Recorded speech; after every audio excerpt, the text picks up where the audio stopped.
and welcome to That Implementation Science Podcast, the show that aims to reduce the innovation to implementation gap to 16 and a half years.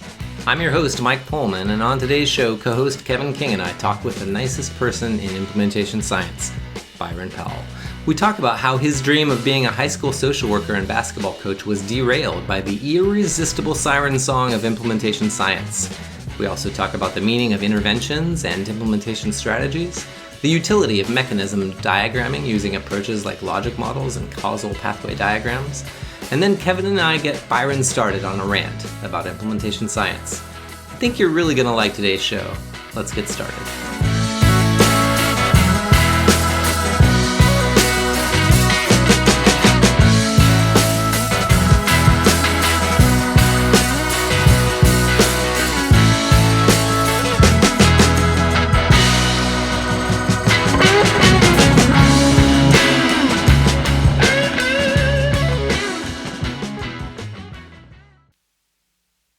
Hello, everyone. Welcome to That Implementation Science Podcast. I'm your host, Mike Pullman, and I'm here with my co-host, Kevin King. Hey, everyone.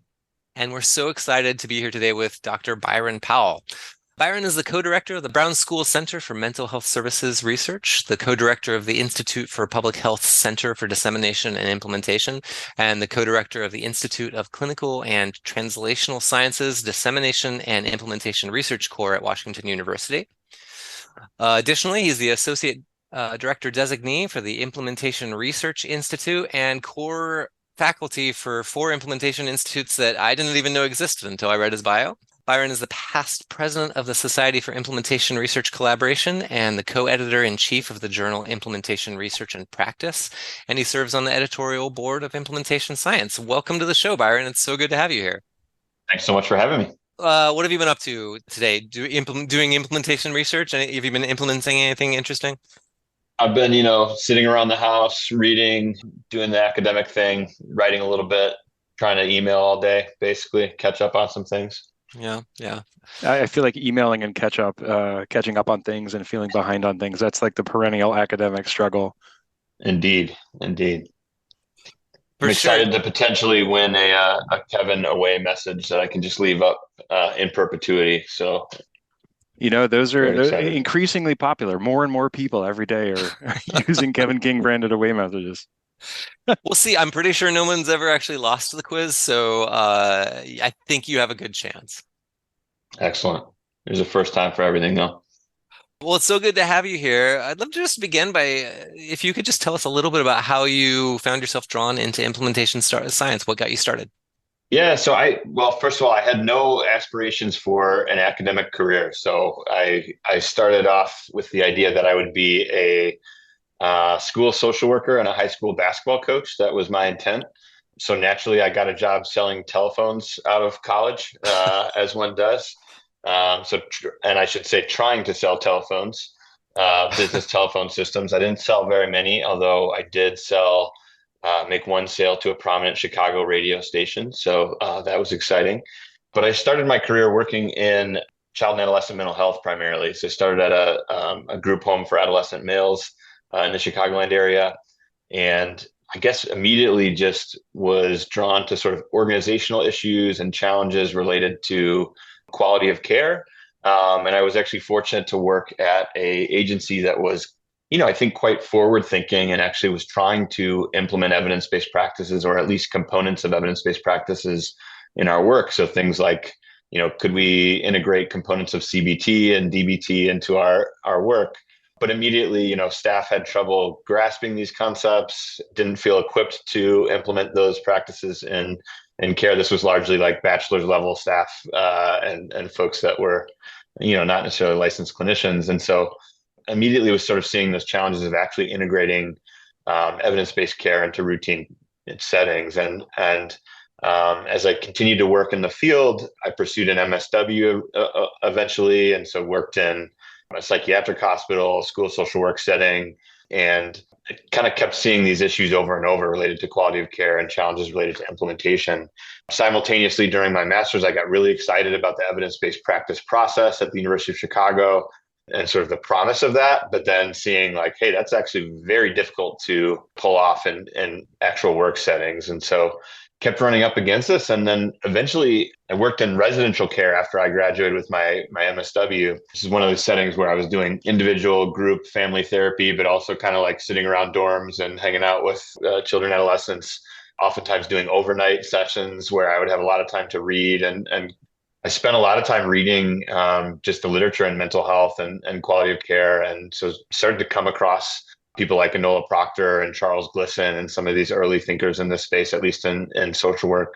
And so was really drawn to their work. And so actually, when I decided to pursue a PhD, really looked around the country at social work programs where there were people doing this work. And to be honest, there were only a handful of folks around the country that were, I think, really squarely focused on this. And certainly Enola Proctor and Curtis McMillan at WashU were two of those.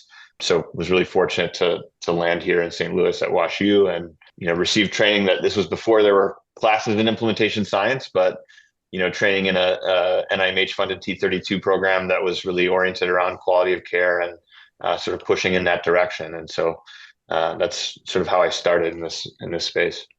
So interesting to hear. I first of all, when you said that you worked in residential care, and it sounds like you did that twice. I think a lot of times when people work in residential care, they essentially look for, as I did, they really look for like wanting to work anywhere else besides residential care after that.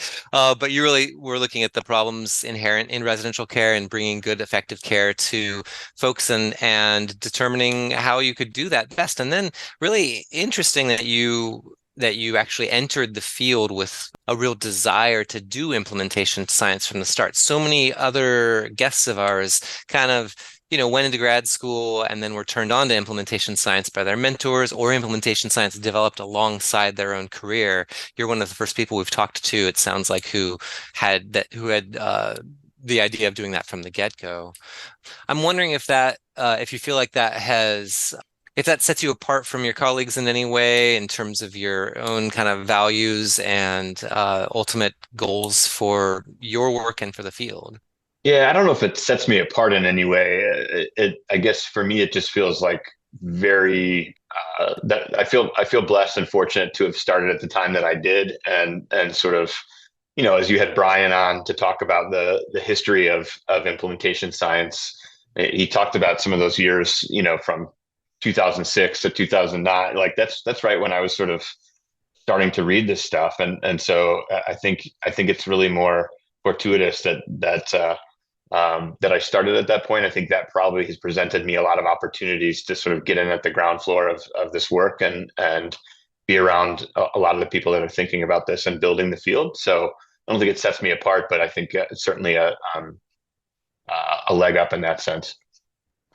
I'm curious. I had the same reaction as Mike, that it's interesting to see that you were sort of seeing what you might see as the implementation problems on the ground, and then you sort of went backwards, like upstream, to figure out how to solve them.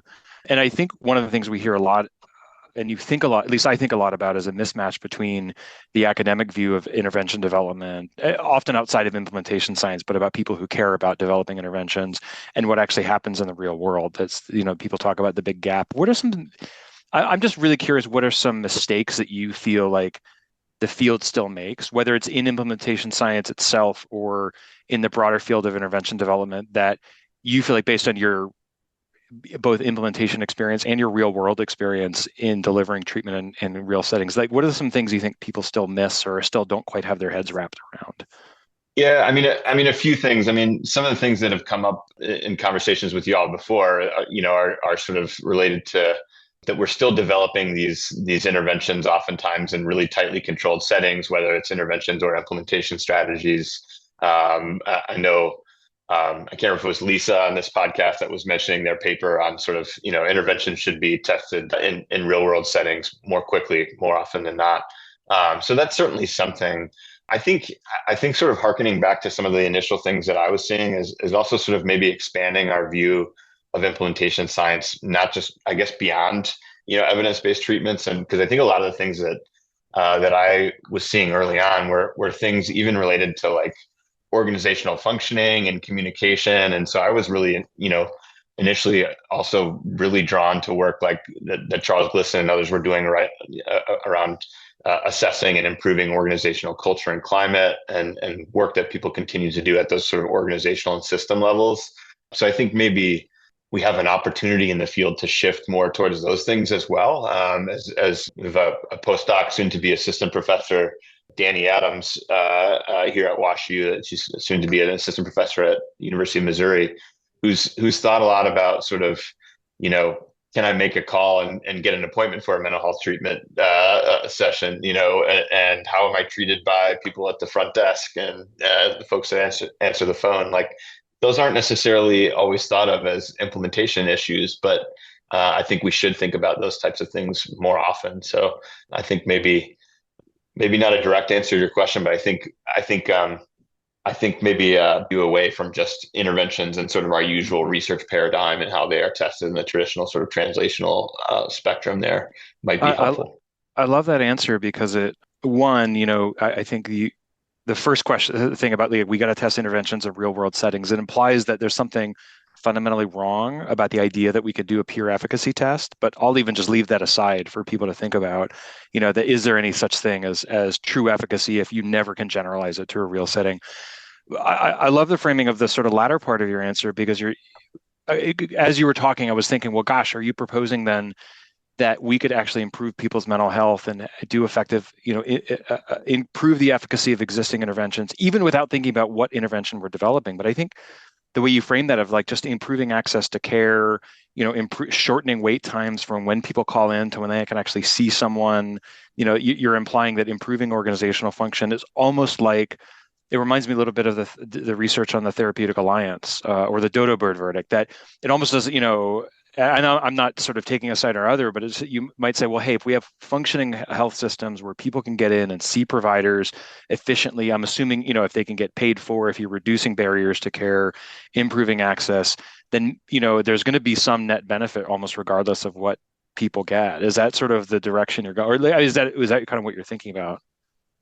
Yeah, absolutely. And I love that framing as well. And I think I probably, by virtue of my training and sort of how I've come up in this field, I'm probably less married to specific treatment paradigms or interventions. I don't have many sort of, strong allegiances on that front, or even to certain theoretical bents in terms of psychotherapeutic practice and mental health. So that really resonates with me.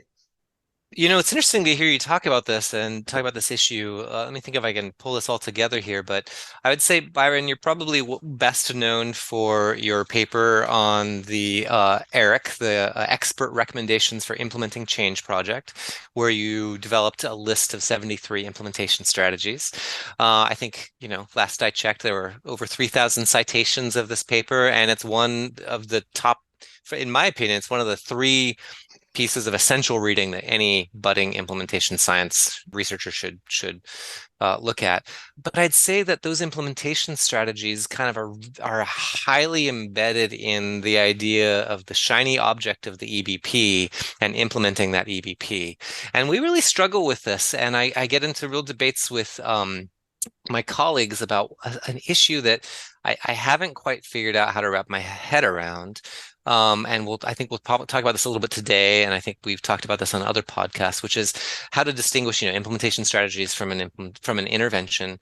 Because when you have certain things like, I don't know, let's take relaxation as a component of an intervention, or any other. Or let's just take it more broadly. Let's just look at like cognitive behavioral therapy.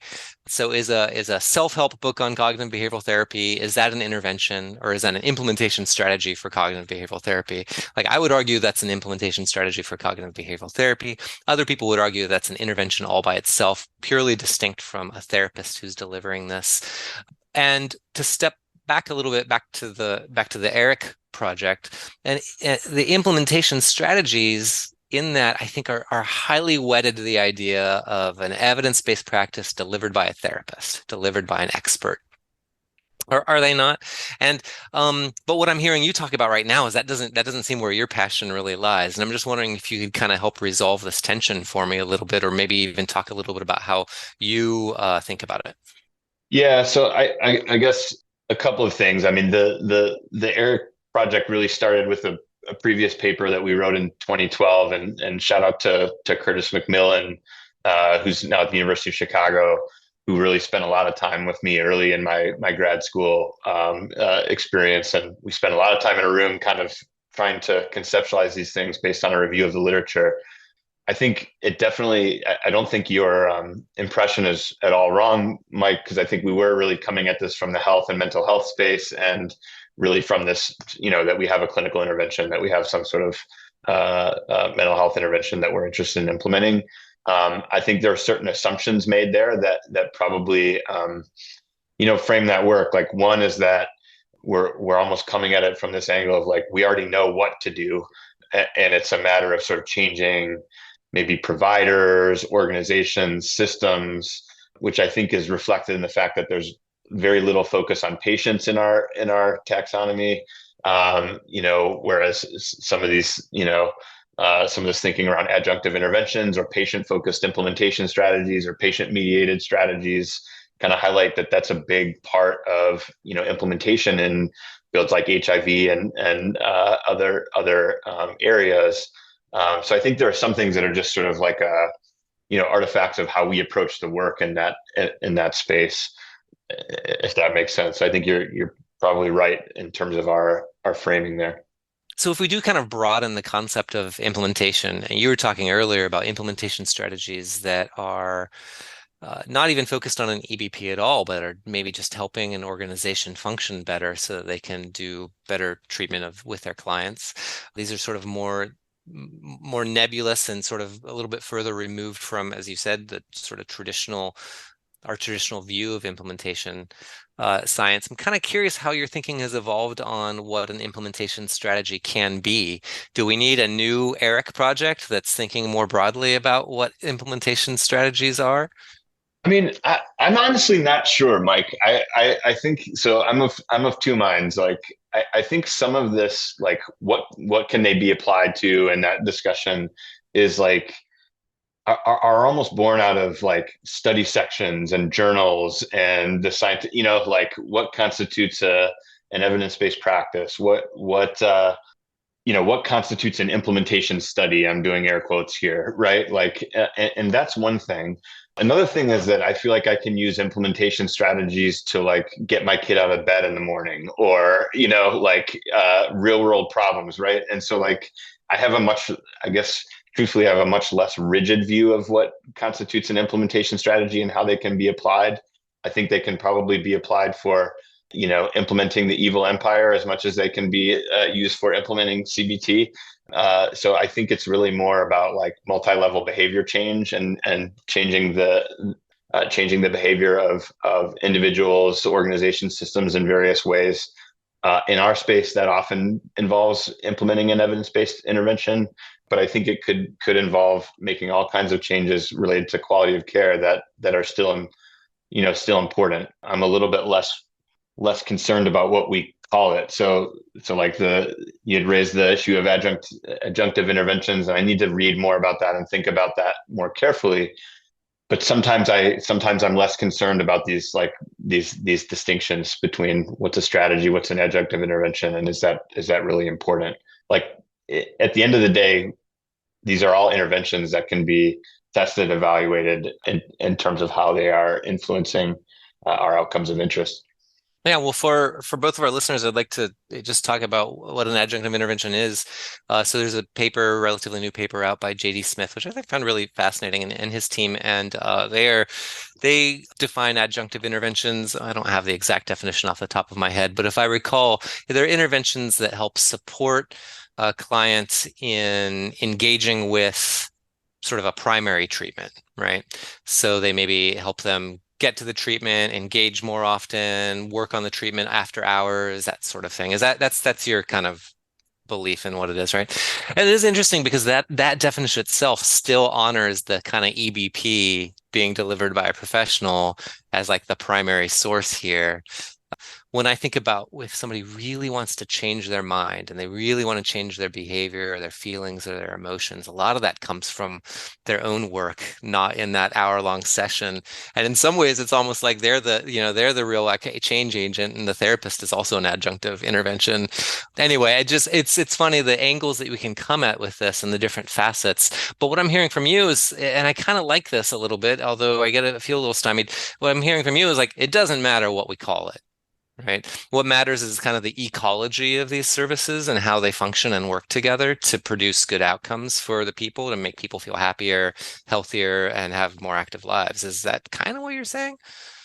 That's often my sense, honestly, when I work with people like in my class on implementation strategies. I find, especially as I'm getting into, fields away from mental health, like helping people to conceptualize what is the thing that they're implementing, what are the tools that they're using to get that into place with quality. Like I think those are important conceptual distinctions, but these concepts do become blurred often. So sometimes it's a matter of drawing boxes around your strategies and your interventions that you're implementing, and just being really clear about that more than it is about some rigid definition of what constitutes a strategy in this case. But I guess I'm just curious if we can't really distinguish, if you're sort of saying everything's an intervention or nothing's in it. I mean, how do we know what's a mediator and a moderator and a predict? I mean, we need to ultimately publish papers and get significance, P of less than 0.05 significance tests so that we can get new grants from those study sections. Like, doesn't the career of the scientist matter? Yeah, Byron, it sounds like you're really trying to put us all out of business here. Come on, man. I'm not trying to. No, I mean, I just say I like I like this. I haven't thought about it this way, but it feels to me like it's like, why not loosen the framing of like, quote, what works? Like in one sense, you could define, as Mike said, like the strategies and all the implementation stuff is like, well, how do we get the big shiny pill to the patient? And it sounds like what you advocate or the way you think is sort of like, well, all of these things are, whether it's organizational change or facilitative interventions or all of these things matter. Like you said, the sort of ecosystem for the intervention matters. And it makes me think, at least as a field, and I say field, when I'm talking field, I'm like broadly, maybe we undervalue all the other things that help get to the point where they get the EBP, and maybe the idea of softening that lens will allow like a lot more flexibility in terms of understanding what works and how and why. Yeah, no, I really like that and definitely agree. So as a scientist, though, this leaves me feeling extremely unsatisfied because I want to name things, I want to label them, I want them to be categorized and operationalized. That really is the heart of science. I think some people put forward this idea that these things, implementation strategies, interventions, adjunctive interventions, mediators, moderators, can all be defined by their function within the ecology, right? And that means that depending on your logic model, the angle you're taking, the exact same thing could be one or the other. That again leaves me feeling a little unsatisfied. It's tautological, like these definitions are then depending upon their function. That's like literally the definition of a tautology. And it feels a little like it goes against the grain of science. And so is this the problem or is this just me? I'm not sure, Mike, and I know we talked about this before. I kind of want to go back to your example of a CBT self-help book or something like that. So talk to me about how you could conceptualize that as an implementation strategy and or an intervention and why it matters. Yeah, to me, the intervention is the person practicing the skills. So doing cognitive restructuring, like with themselves, like the exercises, relaxation, whatever else might be in CBT. And so to me, it doesn't matter if it's the therapist telling them how to do that and then they practice in session together and then maybe the person practices outside the session, or whether they're reading it in a book or whether it's an AI assistant that's helping them. To me, like the intervention is still CBT, and implementation strategy isn't helping a therapist implement, it's helping CBT get done. Whether again it's a computer doing it, a therapist doing it, a person reading a book, so it's an author doing it, or that interaction that somebody has with a book. again, I feel like in some cases when we've had these conversations, maybe not with you, but with others, like there's just disagreement here. They would say, no, no, these are kind of different interventions. The book is a different intervention. I mean, it feels like a different intervention to me, but I mean not to get caught up on the details. So like if you were to design a study of the book as an implementation strategy and you found that it didn't actually move, I assume what types of outcomes would you measure in that scenario, both Great question. on the implementation and sort of the clinical side? Yeah, so I mean, the mechanisms I think I would study would be whether or not the person has the knowledge of cognitive restructuring, elements of CBT. I'm just going to pick on cognitive restructuring because it's the only one I know because I'm not a clinician. So, do they know about cognitive restructuring? Are they using it on a regular basis? And do they sort of know how to use it? So do they have the skills, the knowledge, and are they actually practicing it, I guess, or using it on a regular basis? And so that to me is kind of the mechanism of that. And it doesn't really matter what the form of that delivery is. The form of the delivery is the implementation strategy to me. Now, I think you can have implementation strategies of implementation strategies, and it turns into a whole hall of mirrors. And I think oftentimes we need that sort of thing, right? So in some cases, like training a therapist is, if you think about it that way, is kind of an implementation strategy of an implementation strategy in a way. But yeah, again, my thinking becomes pretty muddled here, and so this is where I need help. No, I mean, so that's helpful for me to think about that. So if you ultimately then found that people had the knowledge and sort of skills related to CBT, but maybe some outcomes related to depression or those types of measures weren't improved, whereas we can show that they are improved in one-on-one CBT. Does that suggest the implementation strategy didn't work, or it's the intervention? That's why I would think it'd be more of the intervention, because it might be something about, one-on-one psychotherapy, right? The therapeutic relationship, other things that you're getting out of this that suggests that maybe that's either not the function of how CBT works, or that's a different intervention entirely, when it's not supplemented by the human touch. So I'm curious about how you think about that. Yeah, I mean, this conversation, I was thinking of the same hall of mirrors that Mike was thinking about, right? That when you're, the ideally, at least the way we think about it with training psychotherapy is, a supervisor trains a trainee in, say, cognitive restructuring, and they do lots of practice in cognitive restructuring, and then the trainee shows that they can do the cognitive restructuring, and then they do it with a client, and then the trainee, or a therapist ultimately is doing the cognitive restructuring with the client, and they do lots of practice with the client, and then the client is going off in the world and comes back and shows, yes, I can do the cognitive restructuring myself, and the idea is that all of that is the active element in the therapy. So it is sort of like I think some of the idea anyway of how it works is a flowing downhill and then a feedback process where ultimately, I remember having this experience both as a training clinician and as a therapist, that hearing a client say back my words to me and the words I had said to the client were words my supervisor had practiced with me. And it just, it's sort of, one of the things that makes me wonder, and I think you could also be right, that we could find, if we target what we think are the effective behaviors that ultimately, the client is doing themselves in their life, and then we find a difference, I think that would clearly speak to something else about the intervention that like doesn't work the way we think it does. And sometimes there's, I think, good examples where that's happened. I think, EMDR is one that maybe there's controversy about. I think the literature is pretty clear that, the active ingredient there seems to be exposure, right? It's an evidence-based treatment that seems to have exposure. And there's lots of other stuff that happens that may not be evidence-based. Again, I'm not, up to date, so don't at me if you disagree. But I think that's one prominent example. It also makes me think, this conversation makes me think that there's something unique about psychotherapy that I think, Mike alluded to earlier, that a lot of what happens in psychotherapy kind of mirrors our training process, and that we're training clients to go off and do skills in their lives that we don't always directly observe, or we only observe sometimes in session, right? And a lot of what we think is happening is the person is taking on the responsibility for their behavior change. And there's maybe lots of other places where implementation science is applied that's not necessarily the case. It's like somebody coming in to get a vaccine, or somebody coming in to get some kind of physical treatment, or something where the magic is happening in the room. And of course, there are examples, exposure, ERP is, I think, a great example where a lot of the magic does happen in the room.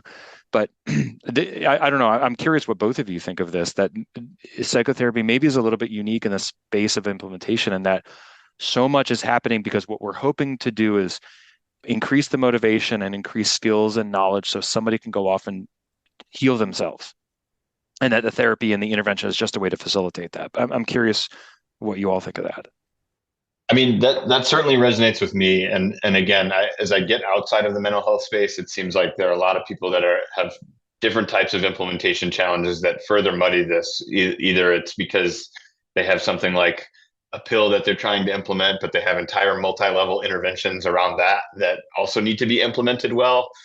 So the sort of infinite regress that Mike was referring to earlier, of we need implementation strategies for our implementation strategies, or multi-level interventions is at play often.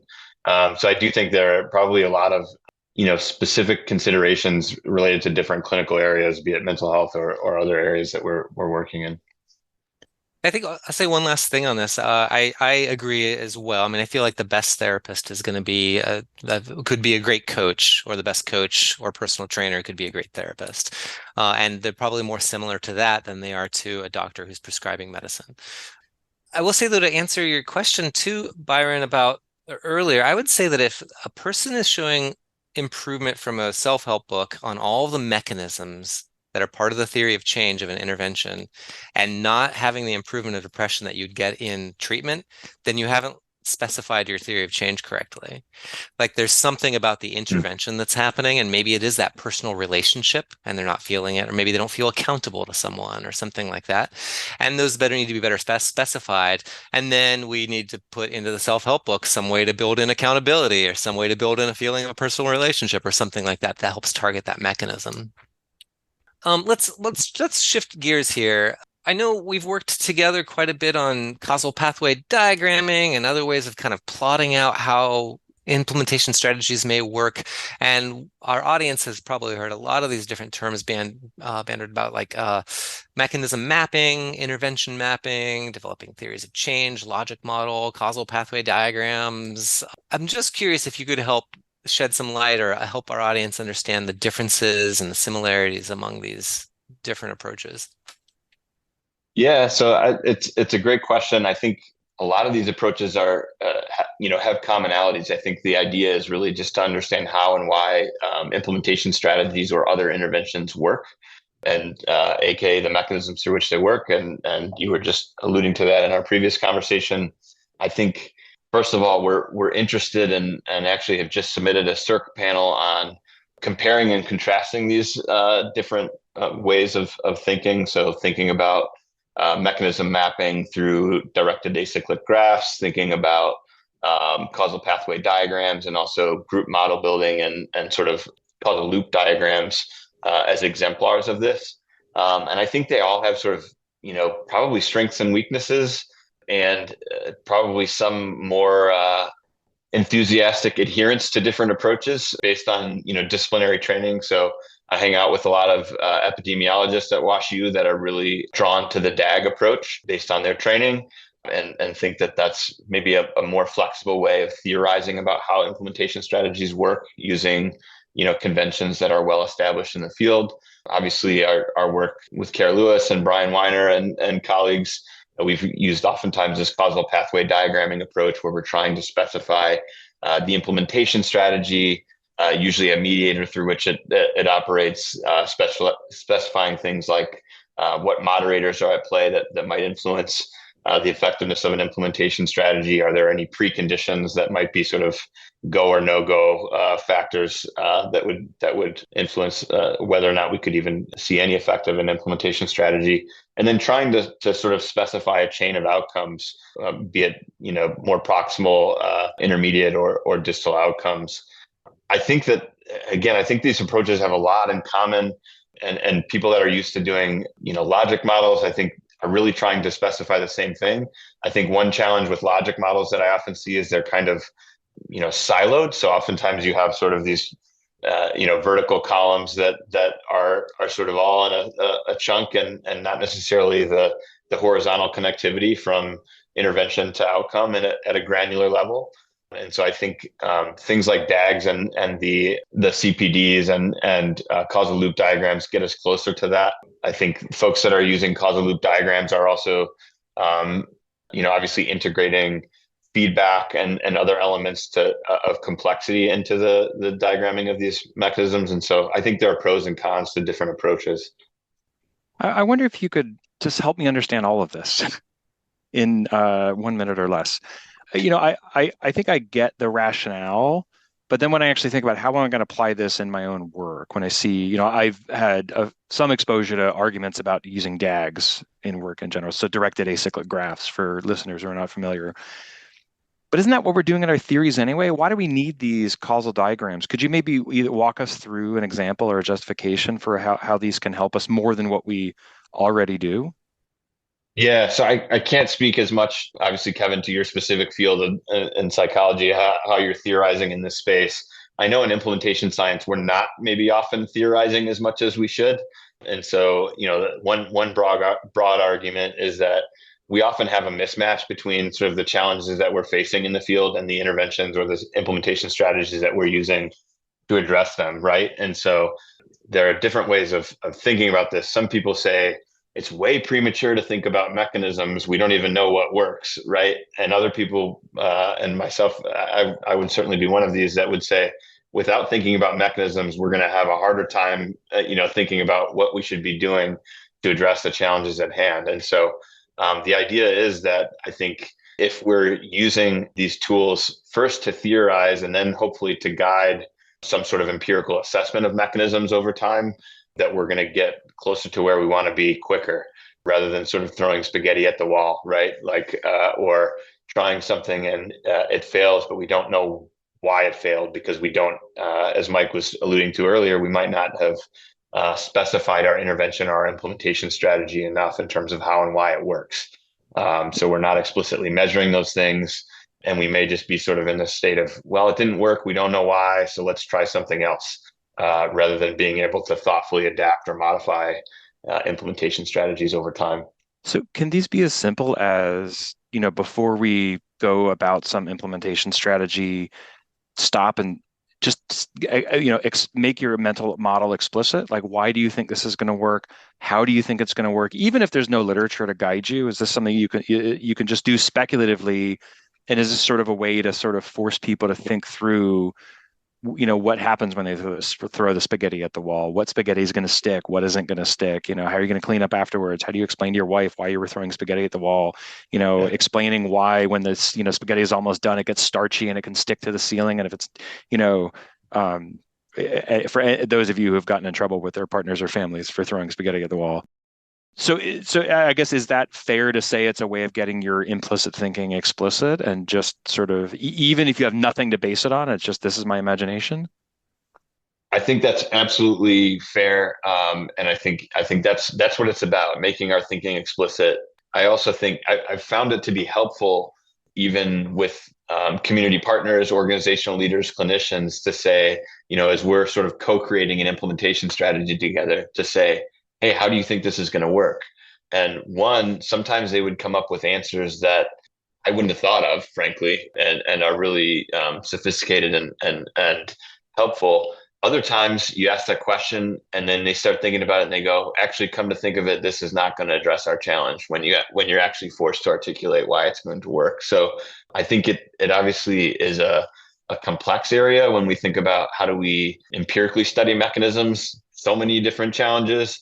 But I think even, as a thought exercise and coming up with plausible mechanisms, I think is a good start. And I think, at least Mike probably knows this as we're pursuing this in a NCI funded R01 that we have, like we're trying to draw from the literature. Oftentimes there's not that much in the literature or we're limited on theory and evidence, but we're trying to make the thinking explicit and at least put a plausible causal pathway diagram for commonly used implementation strategies that other people can build off of, can test empirically, and hopefully is a useful starting point. Do you have experiences in working with community partners where going through that process, that rationale, they're actually kind of completely unable to come up with a rationale, but still stuck on their idea for the intervention or implementation strategy anyway? I haven't had that experience directly. I think it was more often that they could come up with reasons, and again, maybe these aren't always super solidly based, and rarely were based on evidence or a formal theory. But I found that oftentimes they'd have a clear rationale for it, or they would immediately start saying, "Yeah, this might not play." So I haven't had that. Have you had that I think, experience? yeah, I have. And I'm curious are there certain approaches that you use to help people sort of think creatively and flexibly around these things and approach it? Sometimes I think working on these with community partners, it can be a threatening thing for community partners to, especially if they're already implementing something, to then have to reverse rationale what it is they're doing. Yeah, I'm just kind of curious if there's any advice that you have for people when doing this kind of work. I don't know if I have concrete advice. We were doing this through sort of a implementation mapping like process, right? So we had a systematic process where we were going through and thinking about their site specific needs and strengths, and sort of, assessment of determinants through a variety of methods. So we had quantitative measures of that. We had qualitative feedback about that, but it really was, I think, out of us really trying to be led by them, and being open to their idea of what strategies they should use for their setting. And so it wasn't a situation in which we were very heavy handed about what strategies they should be using. So it didn't feel like there was much of a power struggle on that front. And again, I think people were quite sensible, and picking strategies that were hopefully suitable for their both needs, but also organizational constraints and what they could pull off and what's feasible within their setting. Well, Byron, the real reason we invited you here today is because we really want to hear you rant about something. You're such a nice person. You always bring such a careful consideration to the people around you that I think we want to hear you kind of be a jerk a little bit. See if you can do that. So we have a new game this season. We call it Don't Get Me Started. And we're going to give you a topic, and we'd like you to rant on that topic. And I guess I'm thinking about it now. We never actually determined what that topic would be. Is there something that you want to rant about, Byron? Um, I don't have a coherent rant. I wrote down a few things, Okay. so I could go off them, but I'm not sure Are of they centered on coherence certain here. topics, or are they just kind of implementation science in general? Implementation science in general. Okay. Okay. All right, so we're going to give you 2 minutes. We're going to set a timer, and Mike and I are going to ding every time you make a point that Yeah. we resonate with. And your goal is to get 10 dings in 2 minutes. Now, as you may or may not know, the prize that you will get, should you get to the 10 dings, will be an out of office message written by yours truly. I have one example that I can give you, one that I did last fall. Read, I'm out of the office for a few days, so I'll be slow to respond to your email. I mean, slower than usual. My inbox has hundreds, if not thousands, of unread emails. And at some point, you just have to give in to the idea that you'll never be able to reply to all of them. At some point, there's too much work to do and not enough time in the day. I'm sure there's a business school professor who has a book on how I could be even more productive. But I'm sure it'll also turn out that they exaggerated or even falsified their research. So why even try? In the end, we all die. And do we really want to be proud that we died with inbox zero? At any rate, I'll reply to your email once I return to the office next week. So that's one example. I can, of course, customize for the next trip you have. I'll send you a couple of examples of it. So, Byron, we're going to start. I will set my timer and let you know when 2 minutes is up. Don't get me started on how kind and collaborative our field is. People are way too nice and generous with their time, as evidenced by you all taking time for this podcast. Ding.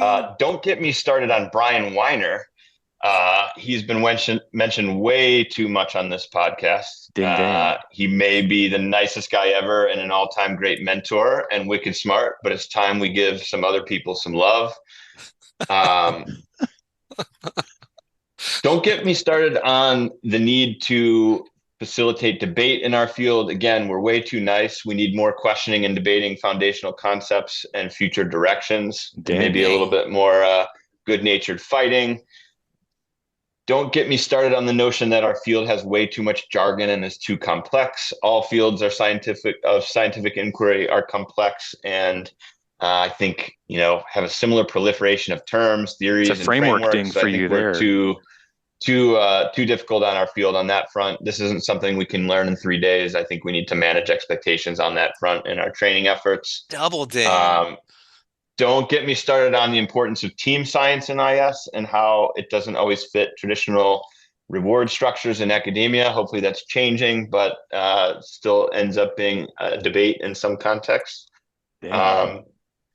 Don't get me started on the impatience with the field and its need to demonstrate impact right away. Again, I think we're dealing with really complex problems, and I think our goals are often lofty, as they should be, but I think we need to give ourselves time and that we need to be patient as we allow the science to unfold. I also think it is not necessarily possible for us to predict the impact that we will have in any given scientific effort. So I think sometimes as we're writing papers or even pursuing grants in that nature, we're not necessarily sure what kind of impact it'll have. I think that's another ding, and that's your 2 minutes. Ooh, nice, wow, nice. Just under the wire, you got your last ding. That's fantastic. Wow, that's 94 dings. You got 10. I counted 10 total dings in there. And don't get me started on people checking my math or re-listening to the recording to see how many dings we are. That was beautiful and glorious to witness. Yeah, that I really appreciated the beginning, especially when you had these kind of the opposite of a backhanded compliment, I guess. It was an actual compliment that was intended to sound like a rant, and so that was lovely. It was very kind of you. Yeah. Sincere. I appreciate you all. Yeah. So what would you say are one or two of the most important implementation science publications you feel like any budding implementation science researcher should read? So I have 9. First, I would say read widely. Okay, I just want to clarify. I did say just 1 or 2. Don't make me take dings away. Looks like somebody's not getting that out of office message they really wanted. Anything that Enola Proctor writes, because I think she's brilliant, and especially with the sort of conceptual foundational papers are great. I have The Question of the Question by Elvin Gang and colleagues has not been mentioned. And I have Designing and Undertaking Randomized Implementation Trials by Luke Wolfenden. I don't know. The Question of the Question. What is that? It's actually an HIV paper, but I think it's pertinent. It's really just focusing on, how can we ask better questions in implementation science, which I think we don't focus on enough. So it's an excellent paper. I also had an honorable mention to suck up to the host, Mike Pullman.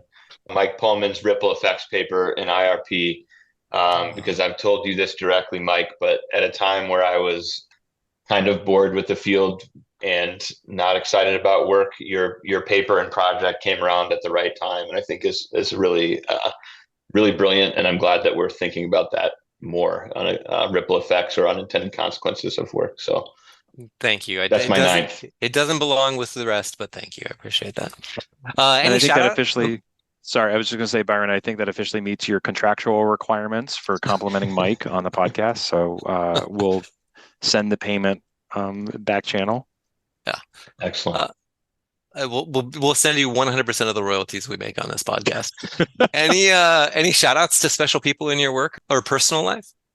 Yeah, so this gave me a lot of trouble because I feel like our field is such a beautiful field and so many awesome people that have become like friends and family. So I have the MVP, Candace Powell, my wife, who's been around for 20 plus years, and couldn't have much fun without her. And then I have a DNI starting 5, Enola Proctor, Renad Batis, Tara Lewis, Sheena McHugh, and Elvin Gang.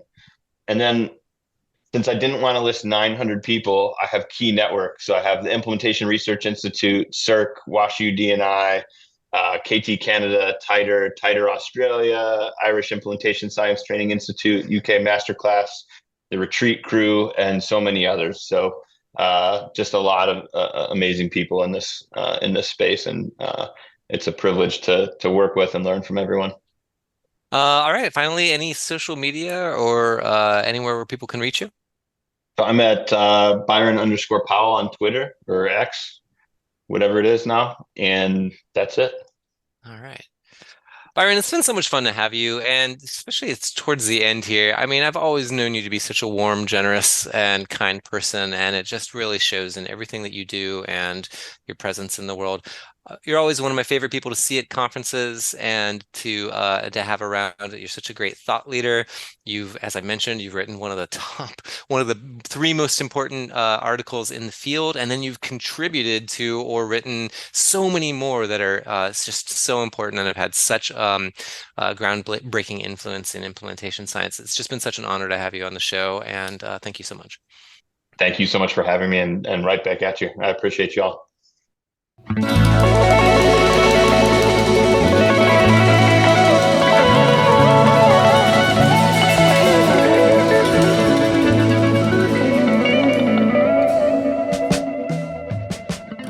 Thanks so much for listening. I'm sort of, but not really, on the social media platform formerly known as Twitter at @ISPodcast, and Kevin is at KMKing_psych. Kevin is also on Blue Sky at Kevin M. King. All of the comments and opinions expressed during today's show are our own. They are well-reasoned and insightful, and therefore are probably not endorsed by our grant funders or employers. Thanks for listening. We'll catch you next time.